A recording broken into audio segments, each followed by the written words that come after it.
Shalom, shalom. Bueno, pues bienvenidos a nuestro canal. Estamos muy bendecidos de tener a nuestro invitado el día de hoy. Él es un judío creyente en Yeshua y nos va a contar acerca de su experiencia como judío israelí creyente en Yeshua. Mi hermano, si serías tan amable de introducirte con nosotros. Bueno, entonces mucho gusto. Mi nombre completo es Steven Arik Barel.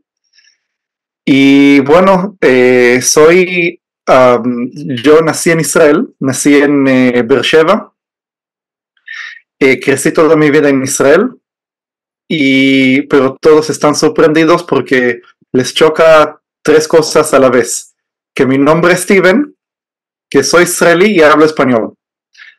Entonces, para hacer orden en las cosas, mis padres son argentinos, sí, de la comunidad judía de Argentina. Mis padres son judíos seculares, no practicantes del judaísmo, no mesiánicos, sí, no creyentes en Yeshua, y ellos hicieron aliyá. Me imagino que conocen, los que escuchan este programa saben lo que es la aliyá.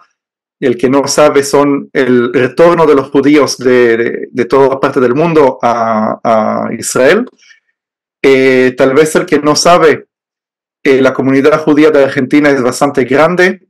Creo que son unos 400,000 en total. Sí, que la mitad de ellos todavía están en Argentina y la otra mitad está en Israel, o tal vez está en otra parte en Estados Unidos. Pero en Israel es muy común, todos conocen los judíos que hicieron la aliyá de Argentina, ya en los años 70. Así que mis padres vinieron a Israel en los años 70. Yo nací en Israel, pero como mis dos padres hablan castellano, español uno con el otro, entonces ahí me hablaron a mí en español y por eso puedo hablar contigo, con ustedes. Entonces el nombre Steven, aunque es un nombre gringo, ¿no? Americano, que tiene que ver padres argentinos, israelí, simplemente mi papá quiso darme un nombre especial y le gustó mucho las películas de Steven Spielberg, que es judío americano. Entonces me puso Steven, que es un nombre bastante único, bastante especial. En Israel no hay mucho Steven. Y bueno, entonces un nombre, luego después cuando llegué a creer en Yeshua, descubrí que Steven es el mismo Esteban, en griego se llama Estéfanos, que también era judío, ¿no? Que era discípulo, que sabía mucho de las escrituras, el primer mártir, ¿no? ¿Sí? Y la verdad que estoy un poco, digo, no es que no me gusta el nombre Steven, pero el nombre Steven no presenta mucho mi identidad. Digo, todos piensan que soy americano, no me relacionan con Israel porque no es un nombre israelí. Por eso también cuando nací, mis padres, el rabino en la circuncisión, el rabino le preguntó por qué le eligieron un nombre no israelí, no judío. Entonces me pusieron un segundo nombre porque mi abuelo se llamaba León, y León en hebreo es Arie, y Leoncito se dice Arik. Entonces mi segundo nombre es Arik, que sí es un nombre hebreo que significa leoncito, y ese es mi nombre, vamos a decir, hebreo. ¿Cómo te llaman comúnmente, digamos, tus amistades y familiares? ¿Steven o Arik? Steven. Aunque cuando estuve en el ejército y después del ejército traté de poner un enfoque en Arik, y hasta hoy algunos me llaman Arik, pero ya lo dejé porque mis amigos, mis padres, todos me llaman Steven, pero si alguien me llama Arik, está bien, no hay problema, también es mi nombre, pero todos me conocen como Steven. Hermano, y si tus papás no son observantes, la circuncisión aún la hacen las personas que no son observantes, y es algo como ya más cultural que religioso. ¿Si podías explicar un poquito eso? Sí. Bueno, ese es un fenómeno interesante del pueblo judío, que a pesar de que la mitad del pueblo judío no practican el judaísmo, muchos de ellos se consideran ateos. la circuncisión sigue siendo un elemento muy importante de la cultura judía. Aunque la gente diga, soy ateo, no creo en Dios, no creo que Dios le habló a Abraham, pero yo fui circuncidado al 8º día, mis padres fueron circuncidados, y es parte de la cultura, y el judío, aunque sea ateo, siente que si no va a ser circuncidado, no va a ser parte de esa cultura, de esa tradición que va pasando de miles de años. Así que hay un movimiento muy pequeño en Israel de judíos ateos o seculares que se oponen, que dicen que eso es hacer ¿cómo se dice? Hacer algo en contra de la voluntad del niño, ¿no? Que hay que dejar al niño decidir si quiere hacer circuncisión o no. Pero eso es un grupo pequeño y extremista que lamentablemente crece, ¿sí? Pero la mayoría hace circuncisión a los niños. Wow, wow. Entonces, naciste en Israel, tus padres son ateos. ¿Ahorita todavía son ateos? No ateos, pero secular. Secular. Sí, agnósticos. Sí, creen en Dios, pero no necesariamente creen que Dios tiene, no sé. Bueno, ya sabe. Entonces, ¿cómo fue tu adolescencia? Si nos podrías relatar cómo fue tu adolescencia y cuándo fue, el proceso del que Dios te empezó a llamar. ¿Te fuiste al judaísmo o te empezó a llamar por Yeshua? Si nos podrías contar ese problema, claro. Que todos tenemos ese pasado de rebelión y luego donde hay un cambio, un giro, y si nos podrías contar todo ese proceso. Sí. Bueno, lo que pasa es así. Yo voy a una escuela israelí secular, que hay algunos religiosos, algunos de los maestros son religiosos, pero no ultraortodoxos. Uh-huh. Y tenía una maestra que sí era religiosa en el primario, estoy hablando cuando tenía creo 8 o 9 años, y nos explicó acerca de la profecía de Ezequiel, ¿sí? La profecía de 37, del retorno que Dios promete que va a hacer volver a todo el pueblo a la tierra de Israel. Y para mí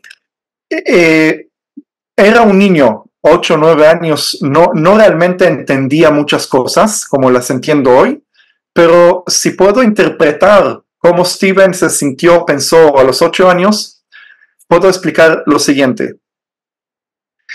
Yo crezco en una casa de padres que nacieron en Argentina, que vinieron como ya mi mamá de 19 años, mi papá de 20 y algo de años, hicieron esfuerzo a hablar el hebreo. ¿Sí? Hablan hebreo, pero con acento español. Mis abuelos son los que tomaban la decisión, por lo menos de parte de mi mamá, tomaban la decisión. Nosotros dejamos todo en Argentina y nos venimos a Israel. Ahora, no es que ellos estaban sufriendo de pobreza, no, estaban bien en Argentina. Y la razón por qué decidieron dejar Argentina y llegar a Israel es por sionismo, porque creen que el lugar para el pueblo judío es Israel. ¿Sí?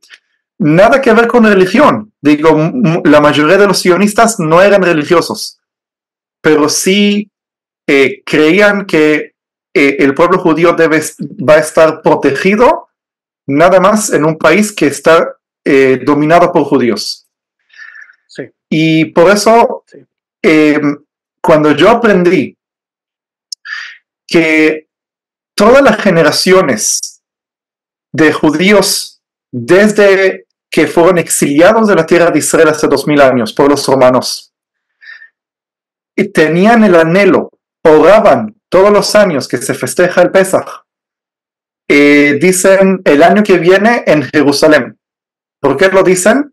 Porque eso es el anhelo del pueblo judío, poder acabar con el exilio, volver a Jerusalén, construir Jerusalén.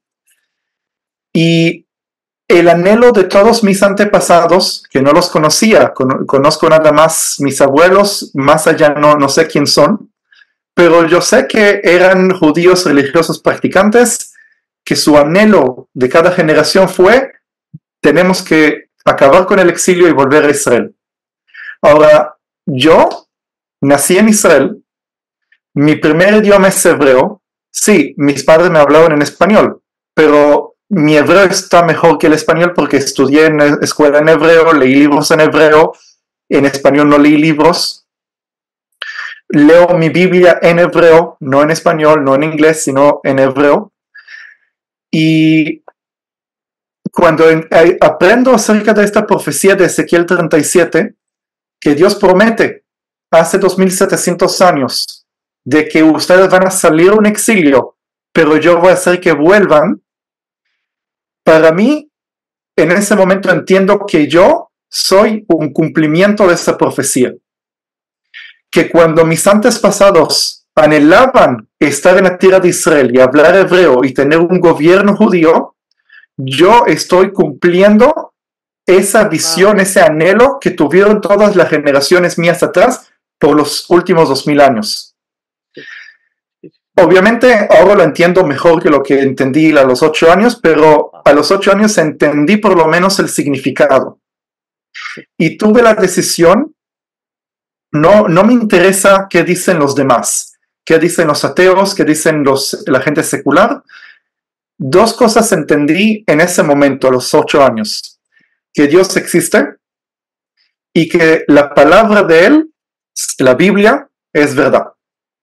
Amén. Sí, que si yo soy el cumplimiento de una profecía, significa que la profecía es verdad. Y ahí comencé a tener mucho interés en todo lo que es mística. Empecé a preguntar a gente sobre cómo funcionan las profecías. Muchos me llevaron a ocultismo, sí, y fui un poco a estudiar ocultismo. Tenía libros de numerología y de astrología y cosas así. Pero ¿como parte de Cábala o qué tipo de ocultismo? Bueno, como era niño y no realmente entendía mucho de esas cosas, empecé a investigar poco a poco, ¿no? Y empecé claro que Kabbalah era parte de eso, pero todavía no llegué a la Kabbalah, ¿sí? Llegué a la Kabbalah escuchando prédicas de rabinos. Me acuerdo, a los 11 años más o menos, a un canal de televisión, como cristianos tienen sus canales de televisión de prédicas de pastores. También en Israel un canal de televisión donde hay 24/7 prédicas, no, perdón, 24/6, porque en Shabbat no lo hacen, de prédicas de rabinos. Y me la pasaba escuchando las prédicas de los rabinos, y en un momento, más o menos a los 14 años, yo tomo la decisión que yo voy a practicar el judaísmo. Obviamente no sabía nada de Yeshua, sabía que existe Yeshua, pero quién es no lo sé. Para mí el judaísmo, digo, si Dios existe y la Biblia es verdad, me chocaba que mis padres no cumplen lo que dice. Digo, mis padres prenden fuego en sábado, mis padres comen cerdo. Y yo les pregunté, si ustedes creen en Dios, me dijeron sí. Entonces, ¿por qué no cumplen lo que dice la ley? Y bueno, la respuesta de mis padres era, nosotros creemos en un Dios que nos dio un libre albedrío, y por eso nosotros creemos que Dios quiere que nosotros estemos libres de tomar nuestra decisión. Eso es pensamiento agnóstico, ¿sí? De que Dios existe, pero como no lo conocemos, no sabemos, hacemos lo que queremos. Y bueno, esa respuesta no me gustó. No me gustó porque, bueno, también si quiero matar, voy a matar. Alguien tiene que limitar mis anhelos. Entonces me empecé a acercar más a los rabinos. Tenía amigos que eran religiosos practicantes y les pedí, ¿me podés enseñar cómo poner los tefilín? ¿Sí? Y después del bar mitzvah ya tenía mis propios tefilín, y filacterias, ¿no? Sí, ya no sé si saben lo que es la audiencia del canal. Sí. Me enseñaron cómo hacer las cosas básicas, ¿no? El tefilín, el talit, cómo hacer el Shema Israel, todas las cosas básicas. Me llevaban a la sinagoga, escuchaba al rabino, cosas así. Hasta que llegué a un punto que escuché tantas prédicas de rabinos que pensé que ya conozco todo el judaísmo. También un poco de Kabbalah, también un poco de que dice en el Talmud, muchísimas cosas. Y tuve la decisión que yo, como me cuesta en mi propia casa obedecer todos los mandamientos, las leyes halajicas, ¿no? del judaísmo, porque mis padres no guardan, no tengo ¿cómo se dice? Las platos, cubiertos que usan los religiosos, que separan, que purifican. Entonces tomé la decisión. A los 18 años yo voy a ir al ejército. Y en el ejército ya me separo de mis padres y voy a ser religioso completamente. Termino el ejército, servicio militar, porque en Israel todos están obligados de los 18 años hasta los 21, 3 años. Me voy a una yeshiva, un lugar para estudios que casi todos al final salen rabinos de esos estudios. Y yo quería ser de los asentamientos en Judea y Samaria. Quería ir a Hebrón. No sé si conocen un poco las diferencias que hay, porque están los ultraortodoxos que se visten de negro y están los religiosos nacionalistas, se le pueden decir, que ellos son, en cambio de los ultraortodoxos, que no son muy sionistas, que no 100% apoyan el Estado de Israel, algunos hasta están en contra del Estado de Israel. Los religiosos nacionalistas son muy sionistas, van a ser los guerreros más grandes, se enfrentan con los árabes, se ponen la bandera de Israel delante de las casas como provocación, ¿no? Diciendo, estamos aquí, estamos los judíos, se van a Samaria y Judea, arriesgan su vida para poder tener más territorio israelí, ¿no? Para no permitir que los árabes se lleven todo el territorio que es bíblico. Sí. En Israel tratan a esos religiosos como extremistas. Okay. Sí, la gente secular dice que no son provocadores, pero ¿por qué son tan extremistas esos religiosos? Porque esos religiosos, los ultraortodoxos que se visten de negro, no leen la Biblia, no leen el Antiguo Testamento. Tal vez lo conocen, pero no lo estudian. No se preguntan qué dice Isaías, qué dice Jeremías. En cambio, los religiosos nacionalistas están más conectados a la tierra porque conocen las profecías y creen que el Estado de Israel es un cumplimiento de las profecías. En cambio, los ultraortodoxos no, dicen no, como el Estado de Israel no es religioso, entonces no es un cumplimiento de las profecías. Los religiosos nacionalistas, ellos dicen, a pesar que el Estado de Israel no es religioso, es un cumplimiento de las profecías y por eso vamos a ir a lo extremo. Bueno, me fui un poco para otra explicación. Pero yo quería ser uno de ellos. Quería ir a lo extremo, a los que pelean por la tierra de Israel. Y así fue durante 3 años, 4 años. A fines de mis 17 años, me invitaron a una fiesta. Yo crecí en una ciudad que se llama Kiryat Gat, que está, si uno se fija el mapa de Israel, está unos 20 kilómetros al norte de la ciudad de Beersheba y a 10 minutos de viaje de Gaza. Sí, está muy cerca de Gaza. Una ciudad pequeña, 40,000 habitantes, y yo, además de ser religioso, También me gustaba mucho la música metal, sí, y por eso tenía muchos amigos metaleros. Y un día me invitaron a una fiesta al aire libre. Trajeron altoparlantes y una mesa gigante con muchísimo alcohol. Y ahí comienza la fiesta. Yo estoy con mis amigos, todos empiezan a tomar, pero yo fui el único que no tomé. No me interesaba tomar, no solamente por religiosidad, ¿sí? No me interesaba. Y llegó un momento en la fiesta que casi todos estaban borrachos. De tal manera que la mitad de la gente ya estaba acostada en el piso de tan borrachos que están, la otra mitad siguió bailando. Y como me vieron a mí que yo no tomaba, me pidieron que yo me siente al lado de los que están ya vomitando, que están ahí en el piso, que los cuide, que no les pase nada. Okay. Y en eso, más o menos a las 12 de la noche, llega un joven. Yo tenía fines de mis 17, él ya tenía 19 años.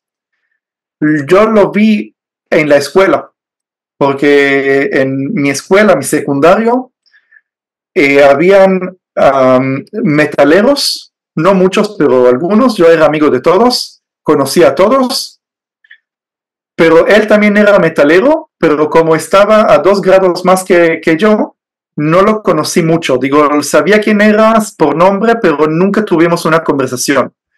Lo que sí escuché unos meses antes, que ese hombre, ese joven,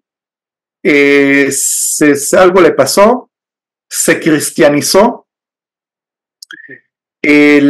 fue influido por algunas sectas, bueno, rumores. Y a mí me pareció muy raro, pero ok, está bien. Entonces ese joven se acerca y como él ya conoce a la gente que está ahí en la fiesta, se sintió cómodo quedarse. La verdad que él llegó ahí no por la fiesta, él llegó ahí por casualidad, porque ese lugar, que es un campo un poco fuera de la ciudad, era el lugar que él, ya creyente un año en Yeshua, salía todos los días para alabar a Dios con su guitarra. Entonces él llega para alabar a Dios con su guitarra y se encuentra con una fiesta de gente que él ya conoce.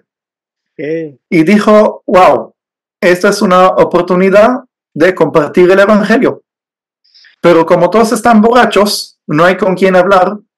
De repente me ve a mí aburrido, sentado en el piso.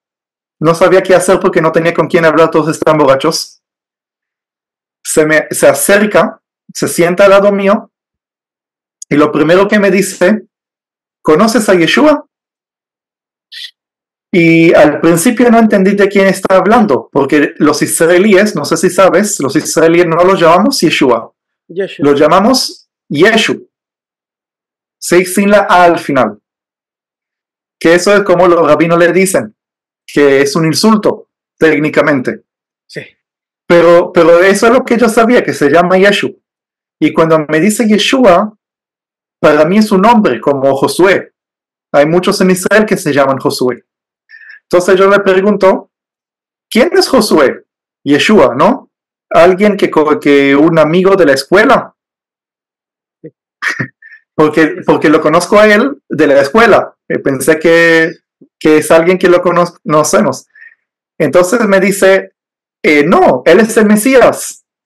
Y ahí yo entiendo de que él es uno de esos judíos mesiánicos que escuché un tiempo antes, escuché que existen, y para mí los judíos mesiánicos estaban equivocados. ¿Sí? Ahora, judíos religiosos, uno no siempre sabe cuál puede ser la reacción cuando le compartís el evangelio.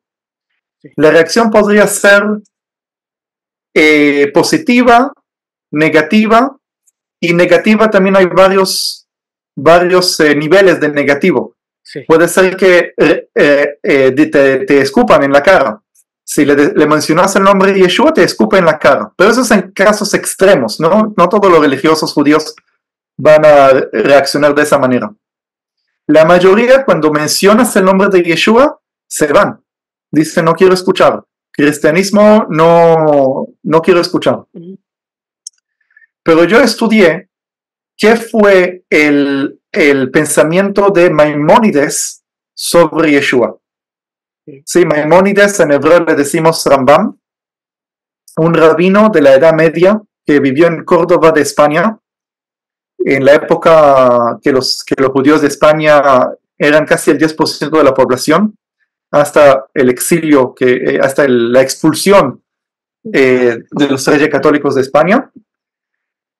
Y Maimónides, él escribió muchísimos libros muy interesantes, 90% no estoy de acuerdo, pero cosas muy interesantes. Sí. Lo que escribió sobre Yeshua era muy interesante, porque mientras todos los rabinos están muy enojados con Yeshua, dicen, no, Yeshua, por causa de él, nuestro pueblo sufrió por causa de él esto y esto y esto. Rambam, Maimónides, fue el único rabino que lo llamó Yeshua y no Yeshu, el único que le puso el nombre Yeshua. No creía que Yeshua es el Mesías. Se dijo, no es el Mesías. Pero, ¿qué dijo? Que Yeshua fue un enviado por Dios para entregar la ley de Moisés, la Torah, a las naciones del mundo. Que gracias a él, las naciones del mundo conocen la ley de Moisés. Yeah. Y eso prepara a la humanidad para la venida del verdadero Mesías, que no es Yeshua, sino es otro. Entonces, ahí está mi postura acerca de Yeshua, Sí. que es un enviado de Dios, no el Mesías.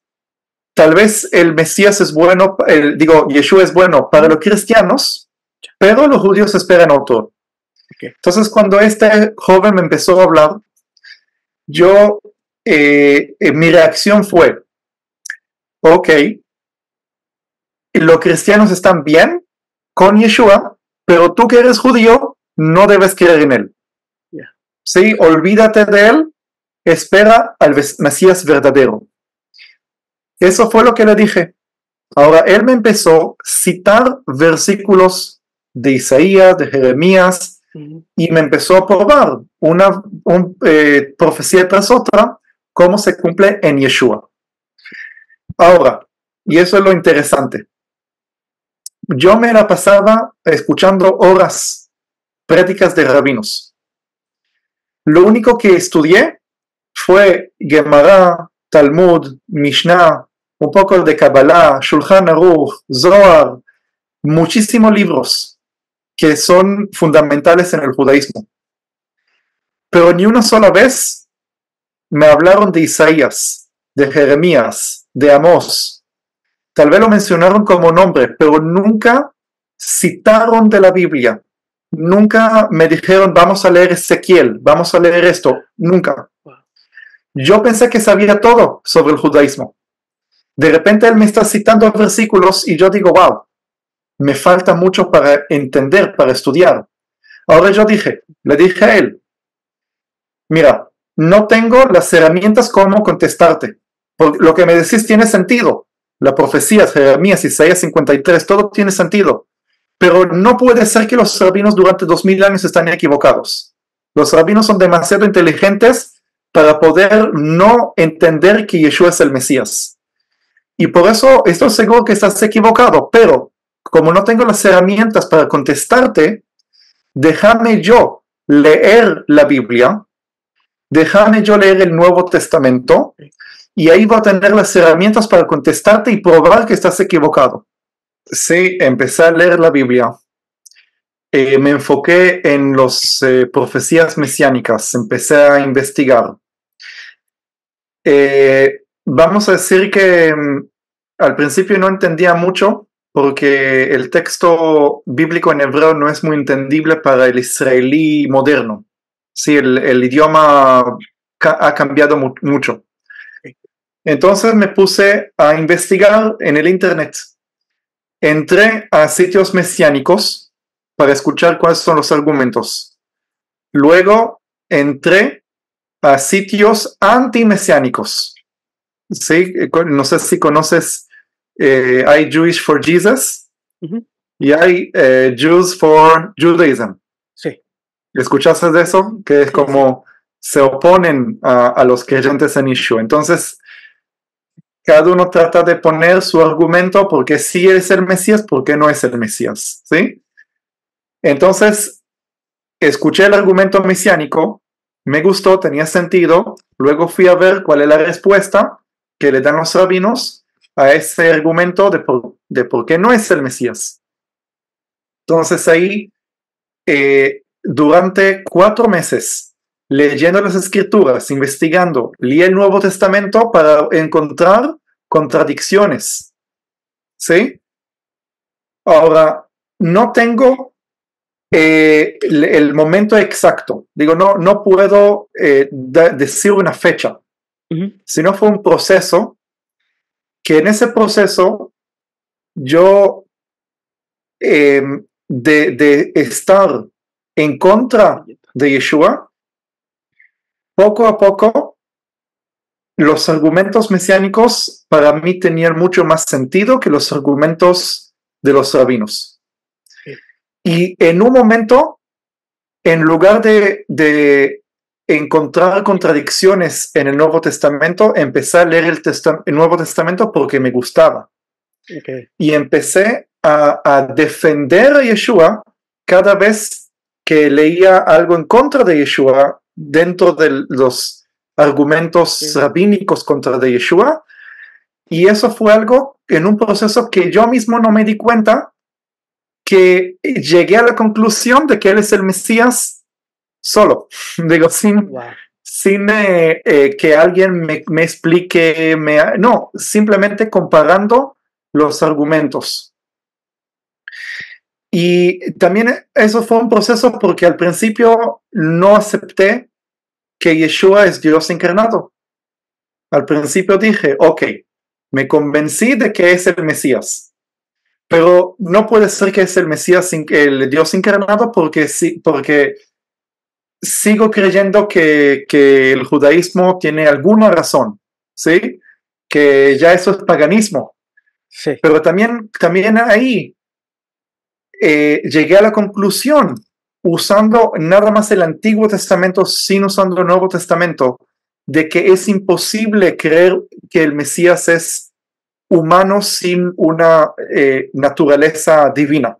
Claro. ¿Sí? Yo no puedo creer que un rey eterno, que a través de él tengo salvación, eso es lo que dice el Antiguo Testamento, puede ser un hombre, porque no, un hombre no puede salvar, un hombre no puede ser rey para la eternidad. Claro. Y recibir toda la gloria que el Antiguo Testamento dice que debe recibir. Así que ese fue mi proceso. Y luego este amigo, que también se hizo muy conocido, porque es músico. ¿Cómo se llama? Se llama Yaron Cherniak. Oh, sí. ¿Lo conoces? Por YouTube. Sí.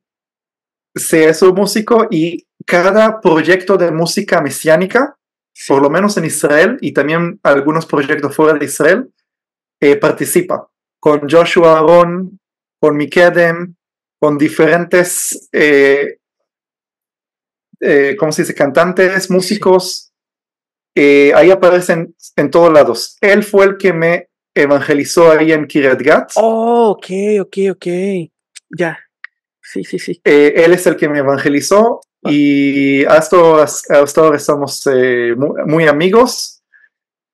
Y con él durante el primer año, desde que llegué a la fe en Yeshua, él es el que me bautizó en agua.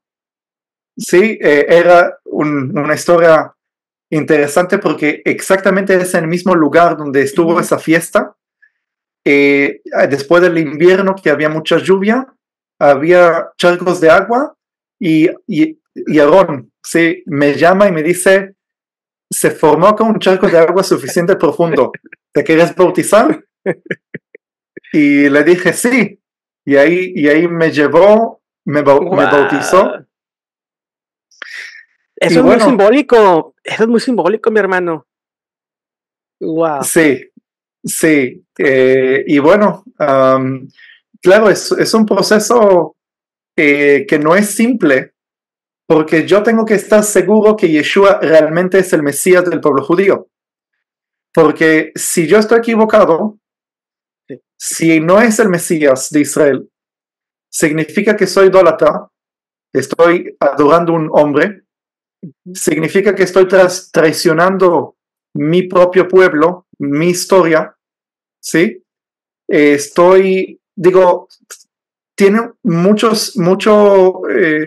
Tengo mucha responsabilidad con mi decisión de seguir a Yeshua. Y durante el primer año se acercaron a mí, antes hablamos de Jewish for Judaism, ¿sí? Judíos por judaísmo, que se oponen. En Israel tenemos una organización similar que se llama Yad La'achim, mano al hermano, ¿sí? Tiene rima en hebreo, en español, que lo que ellos hacen es tratar de salvar los judíos inocentes que fueron atrapados en las sectas cristianas. Sí, porque ellos tratan a los judíos mesiánicos, que es una secta inventada por la religión protestante para convertir los judíos al cristianismo. Sí, y por eso, del momento que mi nombre, los rumores de que hay un judío mesiánico nuevo llegan a esa organización rápidamente manda sus agentes, ¿no?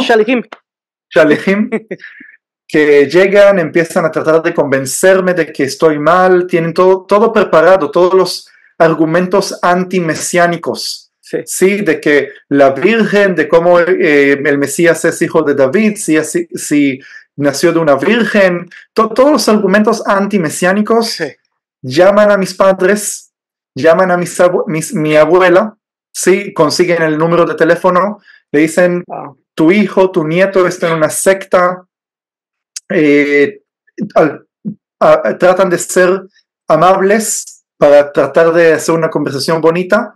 Luego, cuando ven que no me convencen, empiezan a amenazar, ¿sí? Y así, no son tan violentos, pero sí amenazan, sí. Claro. Hay presión de su parte. Sí. Y bueno, así fue durante el primer año como creyente, y eso fue como mi... Sí, perdón. Y en ese primer año aún quería ser un Mesías solamente humano, ¿correcto? Fue un proceso, no me acuerdo exactamente cuánto tiempo creía yo en el Mesías humano. Es que me llevaron a mí una iglesia mesiánica, una Kihila, en Jerusalén, y ahí hay una alabanza en hebreo donde adoran literalmente a Yeshua. Dicen, glorioso eres nuestro Mesías Yeshua. Y eso me chocó. Digo, ¿cómo estamos adorando a un hombre? Y por eso yo les dije, yo les voy a mostrar que ustedes están equivocados, puede ser que es el Mesías, pero... Y ahí, de la misma manera que le dije a Aarón que voy a investigar para probar que estás equivocado, de la misma manera les dije a ellos, voy a investigar y probar que no es el Mesías. Y ahí, en ese proceso de estudio, muy interesante, justamente un amigo no creyente, un amigo judío secular, me dijo algo que me cambió todo el pensamiento sobre Mesías divino. Y fue cuando él me dice que Dios mismo vino a visitar a la carpa de Abraham. Sí. Eso es lo que me dice mi amigo. Y yo le dije, no, estás equivocado. Dios no vino a la carpa de Abraham porque Dios no tiene cuerpo, no puede tomar forma de hombre, no. Sí. Y él me dijo, pero no, está escrito que Dios vino a la carpa de Abraham. Y yo le dije, eh, tengo que leer esa parte. Leí de nuevo esa parte y de repente descubro que Dios mismo vino a la carpa de Abraham, físicamente. Y yo dije, wow, fui a lo que dicen los rabinos sobre el Dios visitando a Abraham, y los rabinos en el Talmud ponen excusas sobre excusas sobre excusas, Sí. y dicen, no, son todos secretos, son todos códigos en la Torah, son todas cosas que no lo podés entender, son cosas divinas, espirituales, son visiones, Sí. excusas. Sí. Y ahí me doy cuenta que ¿cómo se dice? Se cayó todo esa Argumento. fortaleza de argumento, exactamente. Y mi hermano, De repente, sí. Perdón, quería aclarar esto porque he visto también otros judíos que pasan por ese proceso como el que tú me cuentas, como el doctor Moisés Resnick de México, que creen primero en un Mesías humano y después en el proceso ya creen en Yeshua divino. Y hay algo que se me hace muy interesante o contradictorio, porque los gentiles que comienzan a judaizarse, a decir sin ninguna validez, que dicen, yo soy judío, tribu perdida, muchos de ellos comienzan a negar la divinidad de Yeshua. Pero ustedes que son judíos comienzan a aceptar y abrazar al Mesías divino. Entonces digo, es totalmente a la inversa, pero es más que el Espíritu Santo revelándoles quién es en realidad este Mesías. Amén. Sí, es muy interesante. Lo que pasa que los judaizantes están haciendo exactamente lo que Yeshua dice no hacer. No se cuidan del, ¿cómo se le dice en español? De la levadura de los fariseos. Digo, la levadura de los fariseos, esas son las vendas que los mismos judíos se ponen en los ojos. Y eso es lo que los judaizantes hacen, se empiezan a ponerse las vendas de los fariseos. ¿Sí? Y eso es la consecuencia. Entonces, mi hermano, pasaste por ese proceso, te comenzaste a congregar en esta quejilá mesiánica en Israel y después de eso, ¿cuál fue el proceso ahorita? ¿Qué participación tienes en esa quejilá? ¿A qué te dedicas en Israel? Si nos podías compartir también un poco de eso actual, invitar a nuestros amigos tal vez para allá también. Sí, bueno, entonces es parte del proceso, pues ya poco tiempo después que yo ya di mi vida a Yeshua, me bauticé, muy poco tiempo, este amigo Yaron, que pertenecía a una congregación mesiánica en Jerusalén, uno de los líderes de esa congregación es un judío mesiánico que nació en Israel, un hombre mayor que ya sus padres nacieron en Israel. Nosotros le decimos dinosaurio, en el sentido de que es de las generaciones antiguas, fuertes, peleó en la guerra de los 6 días, un hombre con tanta sabiduría. ¿Cómo se llama? Se llama Aryeh Bar David. Googlea, tiene en inglés, tiene muchas enseñanzas en inglés. Aryeh Bar David. Y Aryeh es león, como mi segundo nombre es Arik, que es leoncito, Aryeh es león. Y ahí me invita mi amigo Yaron, me dice, él es un guía de turismo. Digo, guía de turismo es uno de los varios títulos que tiene ese hombre. Y él hace un tour en Jerusalén. ¿Quieres venir? Le dije, sí. Llego a Jerusalén y empiezo a escuchar lo que enseña este hombre. ¿Y él qué hace? Él conecta todo lo que aparece en el Antiguo Testamento, me muestra el Monte del Templo, Monte de los Olivos, el Cedrón, los sacerdotes, qué hacían en Yom Kippur, en el día de la expiación, cómo todo se conecta con Yeshua. Cuando Yeshua vino, él pasó por acá y por eso él es el Cordero y por eso él es así, y que el valle tiene este nombre y que esta planta tiene que ver con este evento. Y ahí entiendo de que todo tiene significado, la geografía, los nombres, los eventos históricos, todo tiene sentido y significado. Y de repente él menciona también la profecía, así como se cumplen, y la segunda venida, y la profecía de Zacarías, y la profecía de y de repente conecta todo.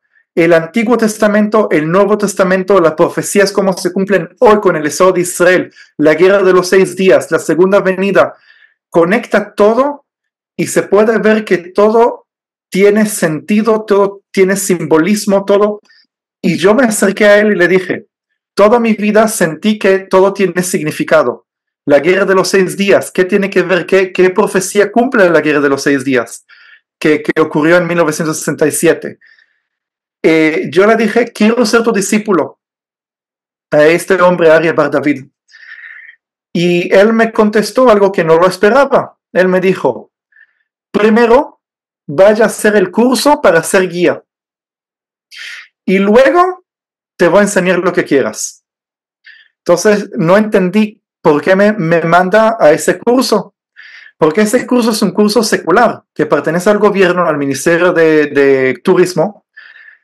Enseñan ahí geografía, historia, Biblia, arqueología, todo, de todo, judaísmo, islam, cristianismo, todas las denominaciones, todo, porque la idea es que como Israel tiene tanta variedad de todas las religiones, de todo el islam, de toda la historia, todas las mezclas, desde la época de los asirios hasta hoy, muchísima historia, y tengo que saber todo para contestar cualquier pregunta de cualquier turista, sí. Pero de punto de vista secular, no mesiánico, no cristiano, no judío, sino secular. Voy a ese curso, me tardó, porque eso fue cuando tenía 18 años. 18 años fue al servicio militar, entonces no tenía la oportunidad de hacer ese curso. Esperé hasta los 21. A los 21 me convencieron a hacer un viaje a Sudamérica. Entonces fue un viaje a Sudamérica, me tardó un año más. A los 22 años empiezo a estudiar para hacer el curso, que el curso tarda 3 años. ¿Sí? Y ya pasaron muchos años desde que tomé la decisión de hacer ese curso, que la idea no era ser guía, la idea era tener la información, como me dijo este Aryeh Bar David. Estudiando la geografía, la historia, la Biblia, todos los eventos históricos, de repente empiezo yo solo a conectar los puntos. Y todo lo que este Aryeh Bar David me enseñó, de repente yo lo empiezo a entender solo. Obviamente fui investigando, fui escuchando de acá, de allá, pero yo no lo necesitaba él como mi mentor o como mi rabino, aunque aprendí mucho de él. ¿Sí? Lo encontré varias veces, le pregunté varias cosas, pero la mayoría de lo que yo sé fue a través de ese curso que hice. Y luego empecé a ver la necesidad de los cristianos que vienen a Israel para conocer y entender. Y puede ser que llegan profesores de teología, que toda su vida enseñan en institutos de teología. Cuando yo les muestro las cosas que yo sé, que no las sé porque soy un genio, las sé porque nací en Israel, porque hablo el idioma hebreo, porque conozco la geografía, de repente les explico algo y ¡puf! De repente un profesor de teología se conecta a cosas que nunca ha conectado. Y como vi la necesidad, dije, bueno, yo tengo que ser guía, yo tengo que enseñar, yo tengo que acompañar grupos y enseñarles esas cosas. Y eso es a lo que me estoy dedicando ya 10 años. Acompaño grupos. Otra vez, mi visión no es turismo, mi visión es enseñar. ¿Sí? Por eso lo que estoy haciendo en este momento, quiero hacer una escuela bíblica, que la escuela bíblica va a ser online, en el internet, enseñar todas las bases, y no solamente bases, sino cosas también avanzadas, de qué es Israel, qué es judaísmo, cómo se cumplen las profecías, todas esas cosas, conectado a la tierra de Israel, todo lo que cualquier cristiano debe conocer sobre el pueblo judío y la tierra de Israel, por qué Israel es importante para cualquier cristiano. La idea es también traer grupos que vengan a estudiar en Israel, sí, hacer como seminarios o cursos en Israel. Y eso es mi proyecto principal en estos días. Y aparte de eso, que acabé de escribir un libro y estoy en proceso de escribir mi segundo libro. Entonces, si me permitís presentar el libro, un momento, y lo traigo. Claro que sí, mi hermano. Sí. Son como 300 páginas o más, ¿no? Perdón, sí, son 300, en español 380 páginas. Sí, sí que ese es el libro, se llama Jerusalén, desde el paraíso hasta la eternidad. Y este libro se puede ver que hay querubines, son leones con alas, que son los mismos querubines que aparecen en el velo del tabernáculo. Y este es el velo que está rasgado y se puede ver la presencia de Dios que está detrás. Y la presencia de Dios está en forma de un árbol que es el árbol de la vida. ¿Sí? Y el árbol de la vida para mí representa a Yeshua, al Mesías.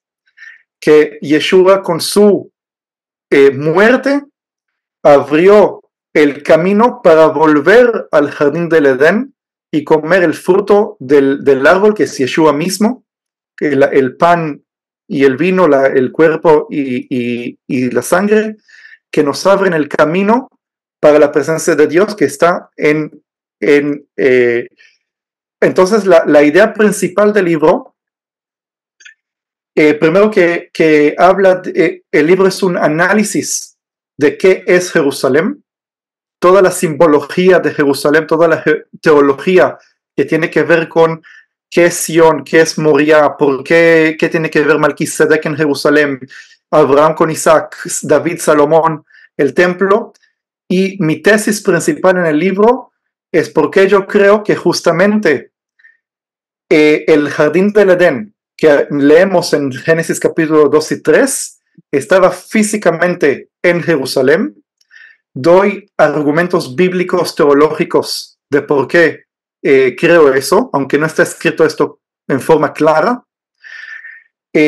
Lo explico también según la geografía, porque todos dicen el jardín del Edén estuvo en Irak, por el Tigris y el Éufrates, y yo explico en mi libro según la geografía por qué no está en Irak, sino tiene más sentido que esté en Jerusalén geográficamente. Sí. Y mi intención no es probar que tengo la razón y que Jerusalén es el jardín del Edén, pero del momento que entendés que Jerusalén y el Edén es lo mismo, de repente se solucionan muchas dudas, muchas cosas que no estaban, ¿cómo se dice? Conectadas, de repente se conectan y es una revelación más grande sobre Jerusalén. Mi hermano, vi que comentaron algo acerca de Haim Derech Behemet en el templo. ¿Podrías explicar un poco más de eso? Porque no había una explicación en ese audio que escuché. Que tiene que ver con el templo, sí. Derech Behemet, sí. Camino, verdad y bueno, justamente esto no está en el libro, okay. Pero sí, no, eso es un comentario que después lo hicimos. Sí, okay. Pero sí, bueno, es interesante porque yo digo, no es casualidad que el templo o el tabernáculo tiene 3 secciones, sí, los atrios, el lugar santo y el lugar santísimo. Porque Dios creó al hombre en su imagen y semejanza.